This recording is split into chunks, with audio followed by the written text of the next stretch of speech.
ఇప్పుడే జీ5 app download చేయండి. చూడండి మీ ఫేవరెట్ టీవీ షోస్ ఎప్పుడైనా ఎక్కడైనా. అందరికీ నమస్కారం.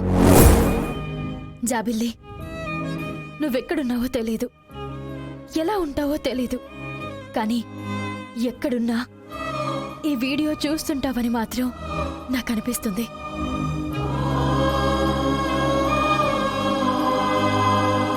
జాబిల్లి, నీకోసం ఒక నాన్న, ఒక నానమ్మ, ఒక కుటుంబం 18 ఏళ్లుగా ఎదురు చూస్తున్నారు. ఎదురు చూడడం అంటే ఏదో నామమాత్రంగా ఎదురు చూడడం కాదు, బతికున్న సవాలుగా ఉంటున్నారు.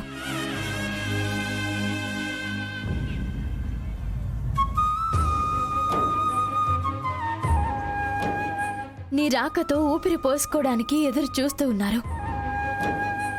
దయచేసి నువ్వెక్కడున్నా ఇంటికి రా జాబిల్లి. నీకోసం నువ్వే అర్థిస్తున్నావా పున్నమి? నీ బాధ చూస్తుంటే, ఈ ఇంటి ఘోష చూస్తుంటే నీ గురించి నిజం చెప్పేద్దామనిపిస్తుంది. కానీ ఆ తర్వాత నువ్వు పడే ఇబ్బందులు కూడా నాకు ముఖ్యం పున్నమి. నువ్వే జాబిల్లి అని తెలిసిన మరుసటి క్షణం నుండి నిన్ను నువ్వు కాపాడుకోవడానికి ఎన్ని యుద్ధాలు చేయాలో తెలియడం లేదు. అందుకే చెప్పట్లేదు. నన్ను క్షమించి పున్నమి. ఎక్కడున్నావు జాబిల్లి? నేను చచ్చిపోయేలోపు నాకొక్కసారైనా కనిపిస్తావా జాబిల్లి?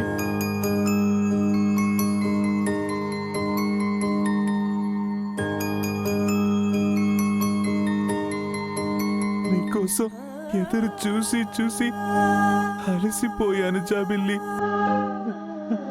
అయినా నువ్వు వస్తావనే ఆశతో ఇన్ని రోజులు బతుకుతున్నాను. ఇన్ని రోజులు నీ ప్లేస్లో ఇదిగో ఈ పున్నమి ఉంది. ఇప్పుడు పున్నమి కూడా పెళ్లి చేసుకొని వెళ్ళిపోతుంది. అమ్మ జాబిల్లి, పున్నమి లేక నువ్వు రాక నేను ఎవరి కోసం బతకాలి? నేను ఎందుకు బతకాలి? అంతంత మాటలెందుకయ్యగారు? మీ జాబిల్లి మీ పక్కనే ఉంది. నిజంగా మీరు బ్రతకలేని పరిస్థితి వస్తుందంటే ఇప్పుడే నిజం చెప్పేస్తాను. అప్పుడు మీ జాబిల్లిని కాపాడుకోవడం ఎవరి తరము కాదు. అందుకే చెప్పలేకపోతున్నాను.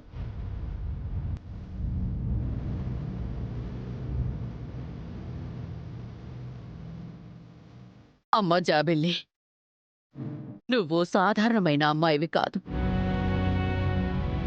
హర్యాంక వంశపు యువరాడివి. నీకోసం ఈ సామ్రాజ్యం ఎదురు చూస్తోంది. నీ సింహాసనం ఎదురు చూస్తోంది. ఎన్నో ఏళ్లుగా నీ రాక కోసం పరితపించిపోతున్నా నీ తండ్రి హృదయం ఎదురు చూస్తోంది. జాబిల్లి గురించి ఎవరికి ఏం తెలిసినా, జాబిల్లి జాడ ఎవరు తెలిపినా వాళ్ళకి తగిన బహుమతి ఇవ్వబడుతుంది. ఈ ఆలోచన ఎవరిది మేడం? తననే అడగండి. మీరు ఈ ఇంటి పని మనిషి. మయూక, తను కూడా ఈ ఇంటి మనిషి. జీ5 యాప్ డౌన్లోడ్ చేసి అన్ని ఎపిసోడ్స్ పూర్తి ఉచితంగా చూడండి.